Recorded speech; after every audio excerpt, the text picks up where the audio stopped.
가난은 항상 가난을 부른다는 이야기 들어보셨나요? 가난함은 대물림 된다고들 하잖아요. 정말 뼈 빠지게 가난한 집에서 태어나 한평생을 허덕이며 살다 지금에 와서야 지난 일이거니 하면서 살 수 있게 된 50대 여자입니다. 참 50년을 힘들게 매일같이 부르튼 손을 부여잡고 울면서 잠이 들었는데 보일러 따끈하게 나오는 집에서 두 다리 뻗고 자니 행복하네요. 어떻게 된 사연인지 참으로 궁금하시죠? 지금부터 저의 처참하다면 처참한 혹은 반전이라면 반전이라 할 수 있는 지난 이야기를 털어놓아 보려고 합니다.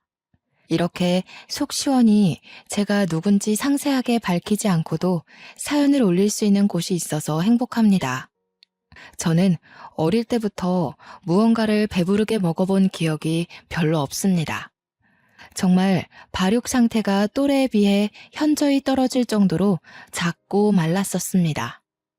다 제대로 먹지 못하여 생긴 어쩔 수 없는 현상이었죠.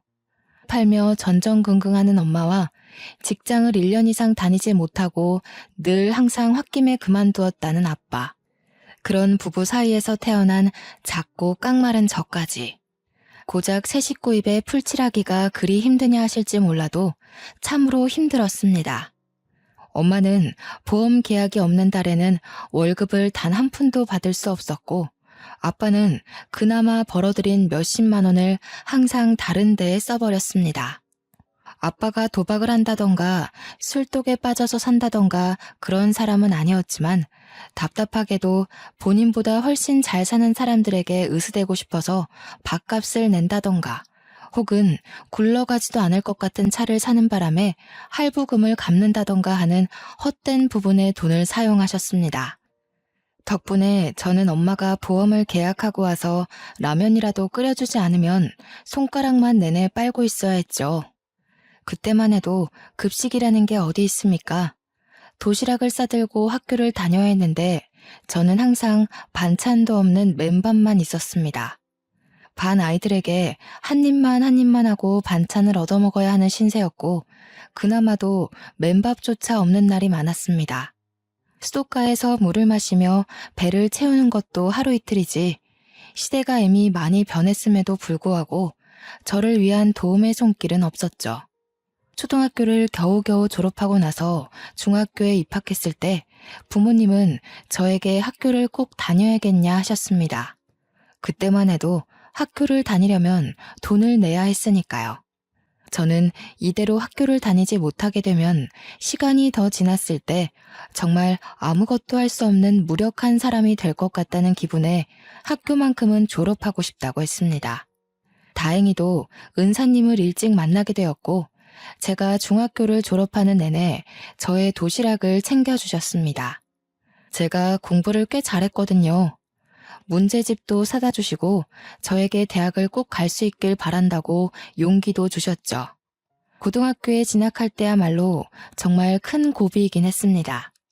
부모님은 하루라도 빨리 취직할 수 있는 상고에 진학하길 원하셨고 저는 인문계 학교에 들어가 대학을 졸업하고 싶다는 포부를 가지고 있었습니다. 하지만 집안의 사정상 제가 대학을 간다 해도 전액 장학금을 받지 못하면 학교조차 다닐 수 없는 상황이었습니다. 정말 10여 년의 세월이 흘렀음에도 저희 집은 늘 가난했고 늘 곰팡이에 찌들어 있어야만 했죠. 결국에 저는 대학을 포기하고 상고에 들어가게 되었습니다. 그래도 나름 상고에서 상위권 성적을 유지해서인지 고등학교 2학년이 끝나가는 시점에 은행 쪽 계약직 자리에 취업 요청이 왔고 저는 그 자리를 차지할 수 있었습니다.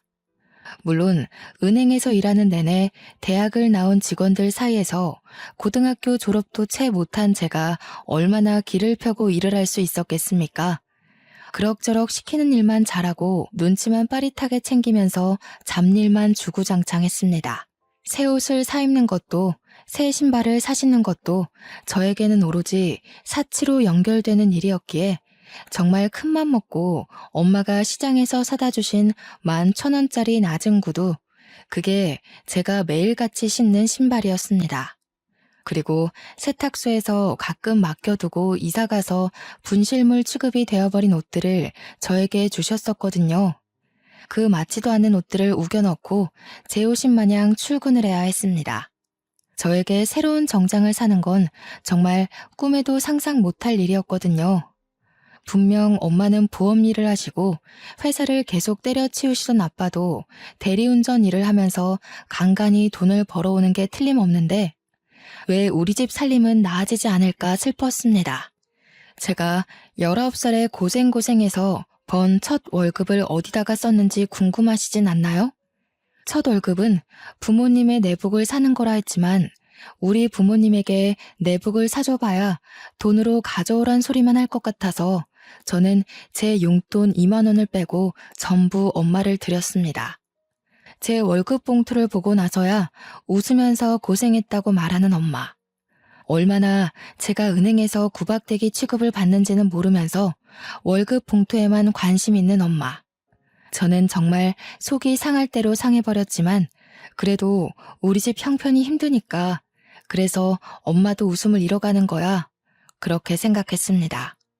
엄마와 아빠를 보면서 저는 절대로 저희 아이에게는 가난을 대물림해주지 않을 거라 굳게 다짐했습니다. 자식들이 눈치를 보면서 사는 건 원치 않는 일이었거든요. 그렇게 1년 동안의 계약직 업무가 끝나고 은행 측에서는 저를 잘랐습니다. 한 번 써봤는데 그 정도 일은 직원들끼리 돌아가면서 해도 될 것 같다는 이유에서였죠. 하루아침에 학생 신분으로 돌아오게 되었지만 곧 졸업을 앞두고 있었기에 저는 빠르게 취직을 해야만 했습니다. 당장 제 월급에 기대어 살고 있는 부모님을 생각하면 적게나마 돈을 벌어야 했거든요. 하지만 그러면서도 제 마음속에서 일렁이는 반항심은 내가 왜 돈을 벌어야 하는데? 하는 의문을 만들었습니다.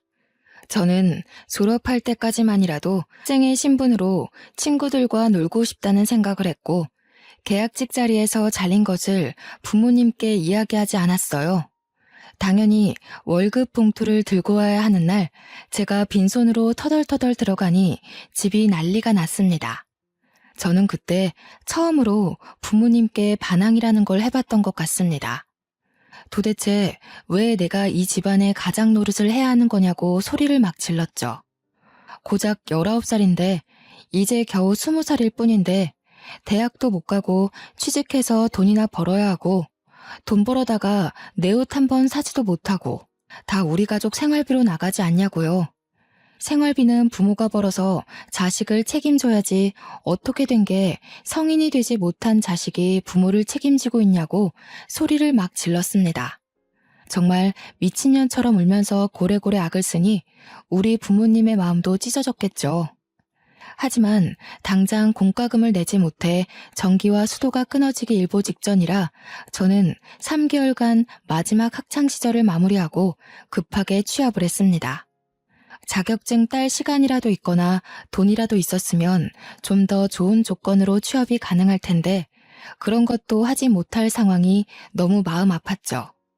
엄마의 보험은 한 달에 2-3개 계약이 될까 말까 한 수준이고 앞 대리운전도 이 핑계 저 핑계 대면서 일을 나가지도 않고 저는 이 답답한 상황에서 하루빨리 탈출하는 것이 답이라고 생각했습니다.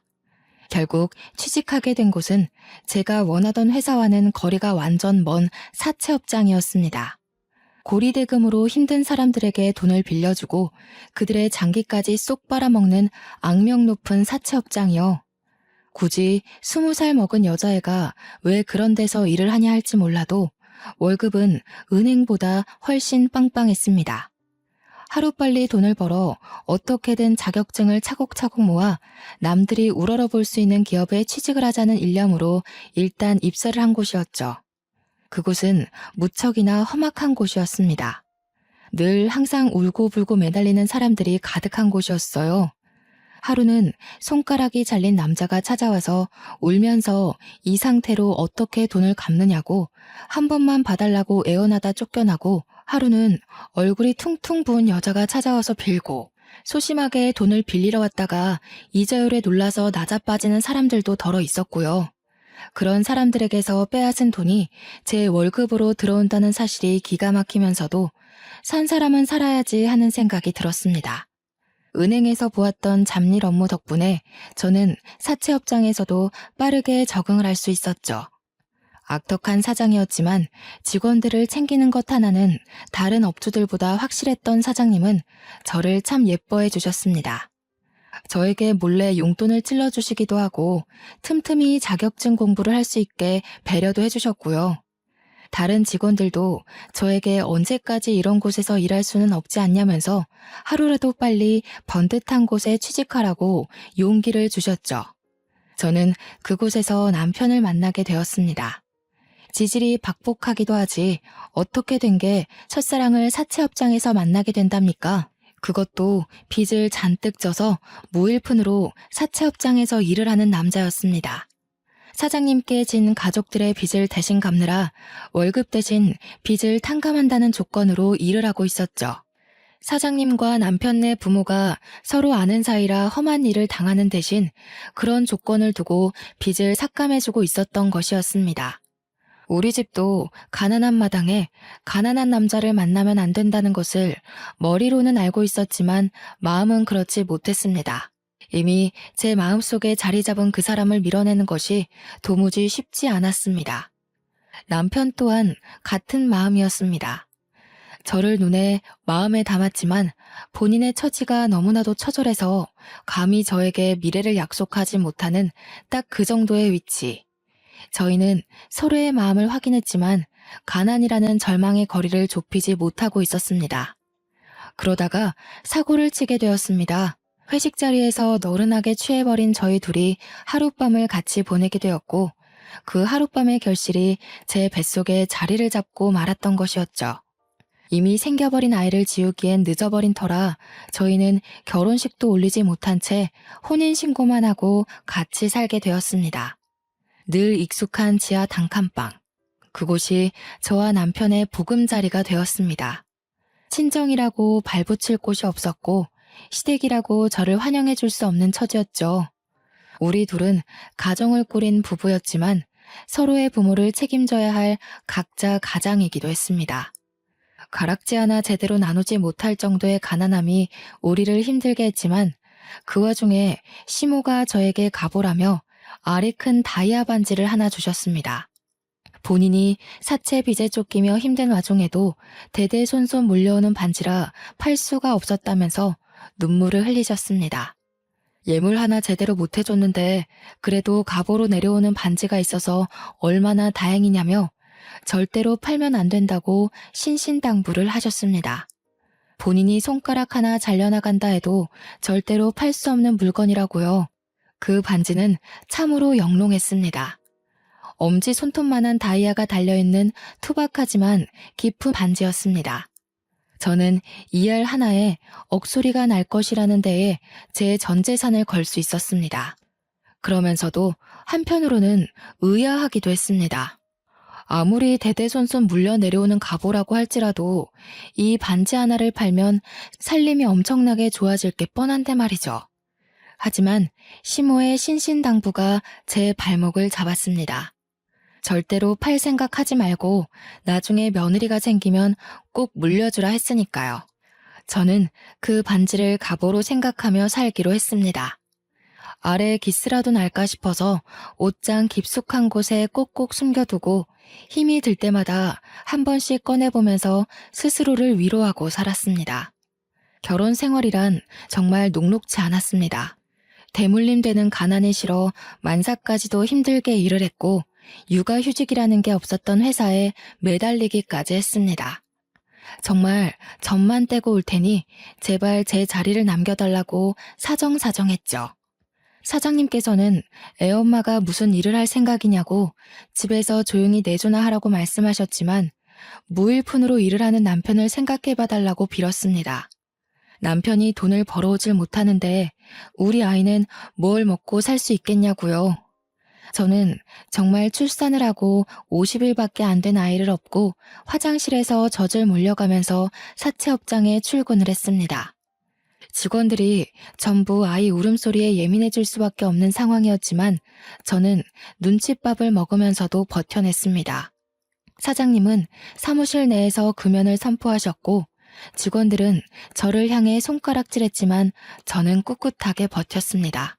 사장님께서는 결국 남편에게 소정의 월급을 주기 시작했습니다. 울고불고 매달리는 갓난아이, 그리고 제대로 먹지 못해 젖이 잘 돌지 않는 저를 보면서 배려를 해주신 겁니다.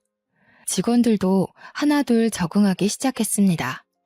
저와 남편은 둘이 합쳐 190만 원을 벌면서 친정과 시댁에 생활비를 대고 조금 남은 빚을 갚고 저희 수중에 남는 건 100만 원이 채 되지 않았습니다. 그걸로 지하 단칸방 월세를 내고 공과금이며 적금 10만 원을 들고 나면 반찬도 제대로 사 먹지 못할 지경이었죠. 고기 구경은 언제가 마지막이었는지 생각조차 나지 않을 정도였습니다. 오죽하면 사장님께서 회식 자리에서 꼬박꼬박 고기를 챙겨주시다 못해 집에 가져가라고 싸주시기까지 했어요. 남편에게는 동생이 2명이나 있었습니다. 남동생은 술독에 빠져 정신 못 차리고 사는 놈이었는데 술만 곱게 먹는 것이 아니라 꼭 사고를 치고 다녔습니다. 여동생은 은둔형 외톨이라 방에 틀어박혀서 내내 컴퓨터만 보고 앉아있다고 집 밖으로는 잘 안 나온다고 했습니다. 같은 배에서 나온 남매들임에도 불구하고 서로 너무 다른 모습이라 외동인 저는 조금 신기할 뿐이었습니다. 시댁에 가더라도 신우는 방에서 나오지 않아 볼 수가 없었고요. 도련님은 술을 마시러 나간 건지 늘 집에 없었습니다. 그렇게 시간이 더 흐르고 아이가 6개월쯤 되었을 무렵 사장님께서 저한테 슬며시 물어보시더라고요. 혹시 기초생활수급자 같은 거 신청은 해봤냐고요. 저는 생각도 못했던 제도라 점심시간에 주민센터에 가서 물어보니 월급이 적고 부양가족이 있고 이런 걸 막 이야기해 주시더라고요. 신청을 해보라 하시기에 신청을 했더니 일주일 뒤에 선정이 되었다고 연락이 오는 겁니다. 덕분에 친정 부모님도 신청을 하셨고 나라에서 일정 금액의 지원금을 받을 수 있게 되었어요. 처음으로 숨통이 트이는 기분이 들어서 사장님께 커피 한 잔 사드리며 감사 인사를 전했습니다. 사장님은 제게 참 은인 같은 분이셔요. 하면서 이야기하니 제가 참 안쓰럽다 했습니다. 더 좋은 남자 골라서 시집을 가지 왜 이런 불지옥에 들어왔느냐고 헛똑똑이라고요. 정부 지원금이 들어오니 아이 이유식 걱정이 조금 나아졌습니다. 아주 작은 양의 소고기도 넣고 이유식을 만들어줄 수 있었고요.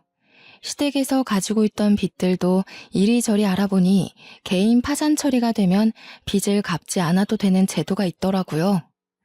제 나이 이제 겨우 24살이었지만 세상 모든 풍파를 다 겪은 사람처럼 속속들이 알게 되더라고요. 다른 친구들은 이제 막 대학을 졸업해서 취직을 준비하고 있을 텐데 저는 벌써 아이까지 있으니까요. 시댁은 개인 파산 처리도 완벽하게 되었고 남편은 더 이상 빚을 갚아도 되지 않게 되었습니다. 사장님은 바로 남편에게 여기 말고 돈을 더 많이 주는 일자리를 찾아가라며 일용직 노가다 일을 소개시켜 주었습니다. 매일같이 일을 하면 지금 사채업장에서 버는 돈의 1.5배를 더 벌 수 있다고 했습니다. 남편은 누구보다 열심히 몸으로 뛰어 일을 했고 월급이 늘어나니 생활이 더 넉넉해지기 시작했습니다. 저는 늘 옷을 기워 입고 구멍난 양말을 숨겨가며 신었는데 밑창이 다 닳아 비가 새는 신발을 신고 걸어 다녔고요. 우리 아이에게는 그런 가난함을 겪게 하고 싶지 않았습니다. 그래서 새 옷도 사주고 아이를 위한 지원을 아끼지 않았습니다. 적어도 이전처럼 배를 골아야 하는 일은 없었습니다. 그것만으로도 저는 세상을 다 가진 듯한 기분이 들었습니다. 하루하루가 행복해지기 시작했어요. 그런데 그 행복도 아주 잠시였습니다. 뼈 빠지게 일하면서 아이를 보살피고 돈을 차곡차곡 모아가는 시점에 도련님이 사고를 친 것입니다. 술을 진탕 마시고 싸움이 났는데 글쎄 상대방의 안면을 여러 번 가격해서 크게 다치게 만든 것입니다. 그래서 합의금으로 1,000만 원을 물어줘야 하는 상황이 생긴 거예요. 남편이 완전 사직이 된 얼굴로 저에게 모아둔 돈이 좀 있냐며 물어보는데 제 눈앞이 캄캄해지는 기분이었습니다. 그 돈을 왜 저희한테 이야기를 하는지 이해를 할 수가 없었거든요. 그날 저녁 시부모가 저를 찾아와서 죽는 소리를 내더군요. 우리가 개인 파산을 하는 바람에 그 어디에서도 돈을 빌릴 수가 없어. 사채업을 다시 사용하자니 그동안 힘들었던 게 기억이 나서 다짜고짜 돈을 빌릴 수도 없고 너네 모은 돈이 조금 있다는 이야기를 들었다. 그거라도 내주지 않겠니? 울면서 매달리는 시모에게 딱 잘라서 안 된다고 이야기를 할 수가 없었습니다. 시모는 저에게 계속해서 다이아 반지 이야기를 해댔거든요. 그 다이아 반지만 팔았어도 이런 일로 저에게 와서 하소연을 할 일이 없었을 거라고. 하지만 며느리에게 대대로 물려주는 반지이기 때문에 팔 수가 없으니까 자기가 아무것도 해줄 수 있는 게 없다면서 저에게 죄책감을 들게 했습니다. 결국에는 10만 원씩 모았던 적금을 깨고 남편과 한동안 허리띠를 졸라매기로 약속을 한 뒤 돈을 해주었습니다. 조금 부족한 돈은 어쩔 수 없이 사장님께 빌리고 말았죠. 사장님은 저에게 꼭 돈을 빌려서까지 갚아주어야 하는 거냐면서 그 집안은 한 번 그러면 2번, 3번 요구할 거라고 저를 걱정하셨습니다. 하지만 이미 가족이라는 끈으로 묶인 처지에 제가 어찌할 방법이 없었습니다. 어린 나이라 차마 그때는 연을 끊어내야 한다는 걸 상상도 못했던 거였죠. 다행인 건 저희 친정은 그럭저럭 정부의 도움을 받아서 먹고 살 만큼의 형편이 된다는 것이었습니다. 그렇게 사장님께 원금과 이자를 갚아가며 한동안 또 조용하게 지냈습니다. 아이는 무럭무럭 크고 점점 아이에게 들어가는 돈이 늘어나게 되었지만 저희 형편은 그대로였죠. 그래도 기초생활수급자라고 아이 육아 지원도 나오고 했기에 어떻게든 하루하루를 버틸 수 있게 되었습니다. 단 한 가지 아쉬운 건 제가 일을 하고 있었기에 아이와 함께 놀아주는 시간이 터무니없이 부족했다는 것이었죠. 그나마 정부의 지원으로 어린이집도 보낼 수 있어서 다행이긴 했지만 그래도 아이가 저와 너무 오래 떨어져 있으니 마음이 아팠습니다. 주말에 아이를 데리고 유원지라도 놀러 가고 싶은데 그게 모조리 다 돈이잖아요. 그 입장권 하나 사는 것도 손이 떨리는데 어찌 아이와 함께 놀러 다닐 수 있겠습니까? 우리 아이가 5살이 될 때까지도 저는 가난에 허덕이며 살았습니다. 유치원이라는 곳이 아이들을 위한 교육기관 같아도 실상은 엄마들끼리 친목을 다지게 되는 대화의 장이더군요. 저는 그때까지도 휴대폰은커녕 집 전화기도 없었기에 다른 엄마들과 연락을 할 수 없었죠. 그러다 보니 은근히 우리 아이만 왕따처럼 단체 생활에서 자꾸 빠지게 되는 거예요.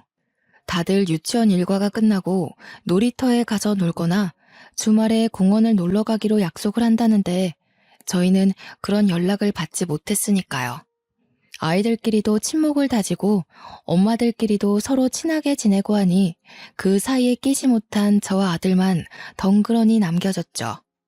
오죽하면 유치원에서 스승의 날 선물을 할 때도 저와 저희 아이만 아무것도 준비하지 못했었습니다. 마음이 너무 불편하고 속상했지만 사람이 다 처지 따라가는 것 아니겠어요?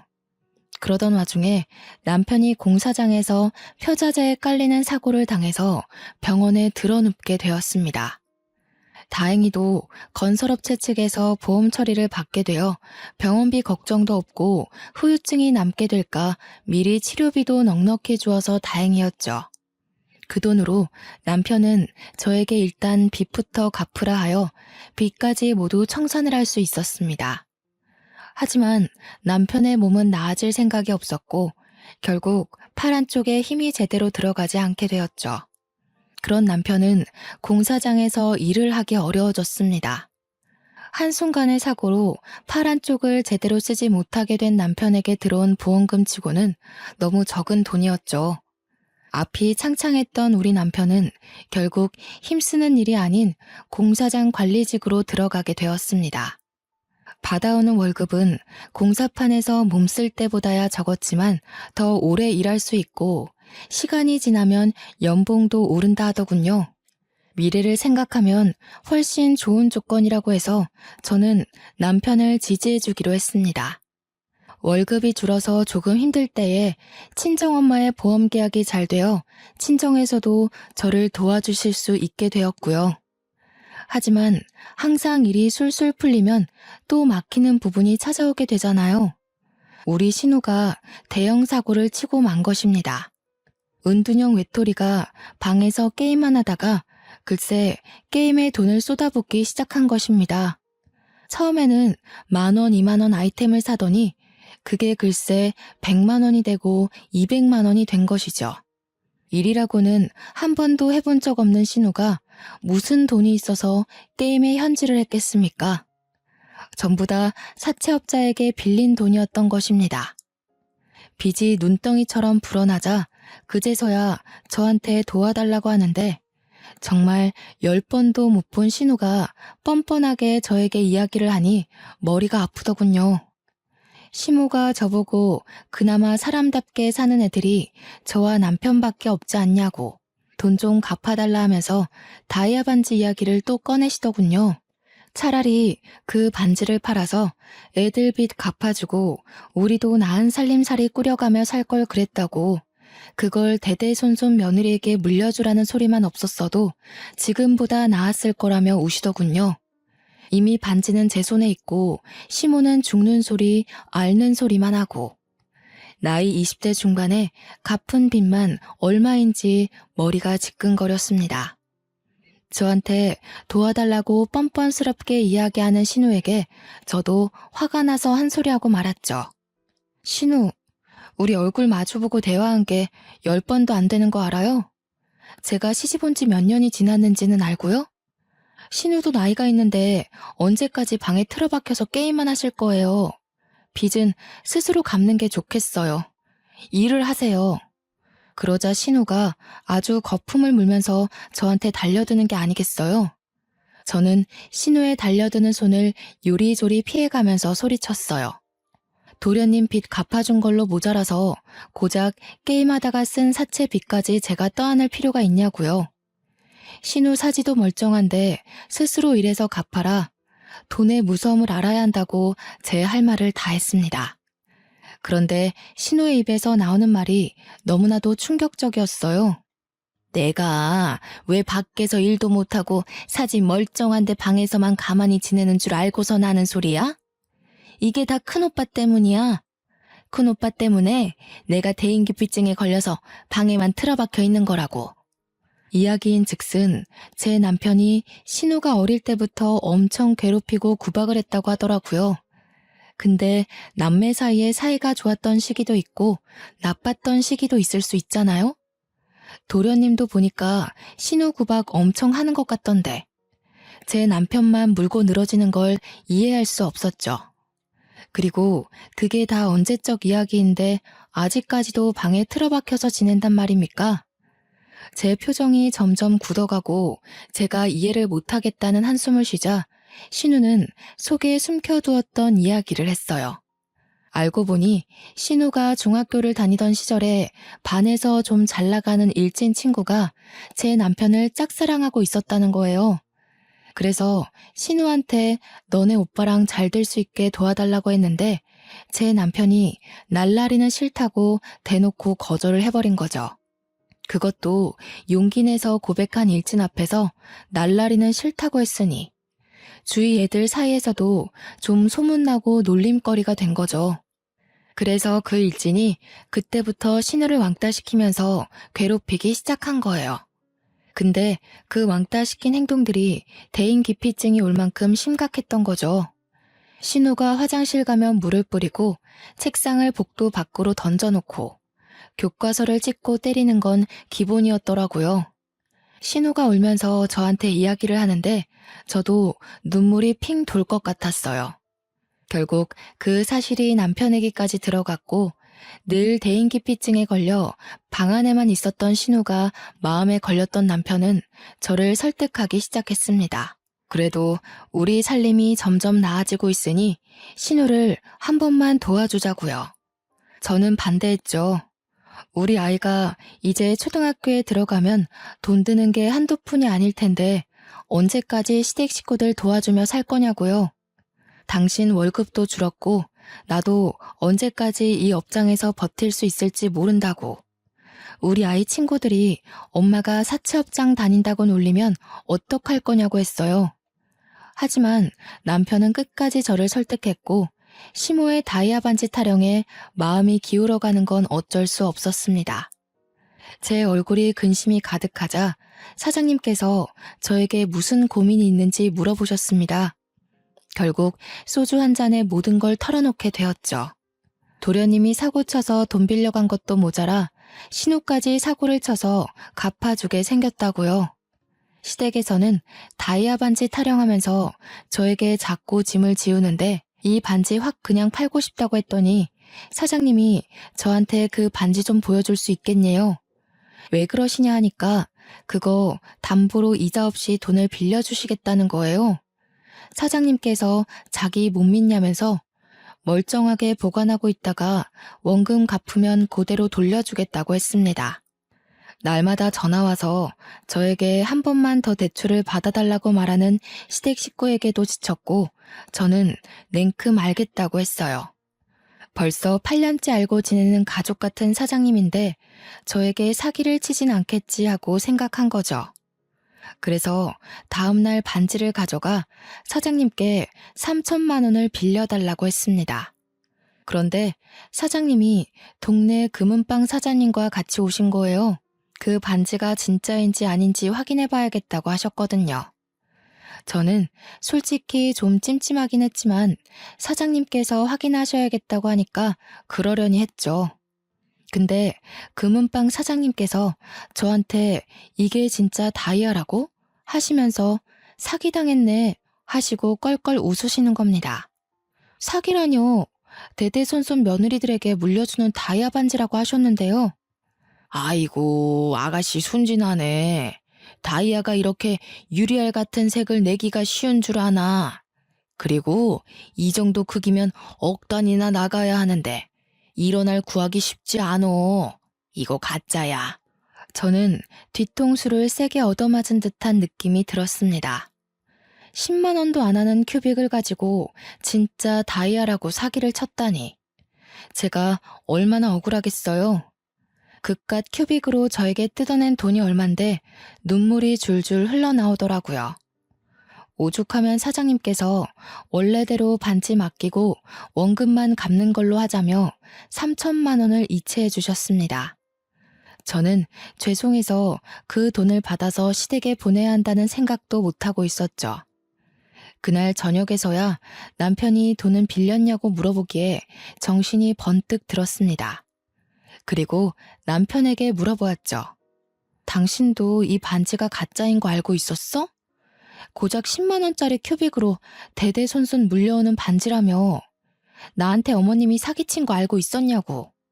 그러자 남편이 입을 꾹 다물더군요. 그 뜻이 무엇이겠어요? 긍정의 의미라고 해석해도 문제가 없었죠. 저는 남편을 주먹으로 마구 때리면서 도대체 왜 속인 거냐고 물어보았습니다. 남편은 그저 시모가 있어 보이고 싶어서 그런 거짓말을 한 것 같다고 했습니다. 없는 살림에 무시당하기는 싫고 며느리에게 으스대고 싶은 마음에 그런 것 같다고요. 저는 다음날 결국 시댁을 찾아가 시모에게 반지 이야기를 했습니다. 말하면서도 속았다는 게 너무 분하고 쪽팔리기까지 해서 눈물을 줄줄 흘려대며 소리를 막 쳤어요. 이거 다 가짜라면서요. 그 반지 다이아가 아니라 큐빅이라고 하더라고요. 그걸 속인 것도 모자라서 계속 다이아 운운하며 저한테서 돈을 뜯어가신 거예요? 아니, 또 그걸 진짜인지 가짜인지 확인해 봤단 말이야? 너 그거 팔려고 알아본 거지? 내가 절대로 팔면 안 되는 거라고 했는데 어쩜 그런 행동을. 그깟 큐빅 가지고 신우이랑 도련님 빚 갚아달라고 당당하게 요구하시고 생활비까지 받아가신 거예요. 저는 더 이상 이 집구석에 돈 못 들여요. 그러니까 앞으로는 알아서 사세요. 저를 붙잡으러 달려나오는 시모를 뿌리치고 집으로 돌아왔습니다. 이미 신우 빚을 갚아주기 위해 빌린 돈을 마지막으로 시댁에는 절대로 지원하지 않기로 남편과 약속을 했습니다. 남편이 신우에게 마음의 짐을 가지고 있었기에 빌려주는 것이라고 신우에게도 신신당부를 했어요. 다음에도 또 이런 일이 생긴다면 그때는 신우가 알아서 일해서 갚으라고 했죠. 신우는 끝까지 다 오빠 때문에 생긴 일이라며 남편을 탓했지만 저는 그냥 넘어가지 않았습니다. 신우, 이게 마지막 기회라고 생각해요. 집구석에서 얌전히 숨만 내쉬며 살던가 아니면 일을 해서 돈을 벌어 쓰세요. 시모도 저에게 끝까지 진짜인 줄 알고 살았으면 평생 행복한 마음을 가지며 살 수 있지 않았겠냐며 오히려 제 탓을 했어요. 정성이 중요한 거 아니냐 변명을 해대길래 저는 시모에게 그런 거짓말에 속아 돈을 여태 몇 천만 원을 해드린 건지 알고는 있냐고 대답했고요. 그 돈 저에게 돌려주시고 갚을 생각 아니면 앞으로 반지 이야기하지 마시라 했습니다. 남편이 공사장 내근직으로 일을 해도 여기서 빚 갚고 저기 빚 갚고 너무나도 힘들었습니다. 아무리 원금만 갚는다 하더라도 3천만 원이라는 돈을 어느 세월에 갚아야 하나 정말 힘들었어요. 그러던 와중에 사장님께서 저에게 전라남도에 있는 시골에 좋은 자리가 있는데 이사를 갈 생각이 있냐고 물어보셨습니다. 어느 자리인가 하니 비슷한 사채업장인데 여기와 달리 번듯하게 간판도 달고 하는 업체라면서 직원 월급도 2배나 더 준다고 하더라고요.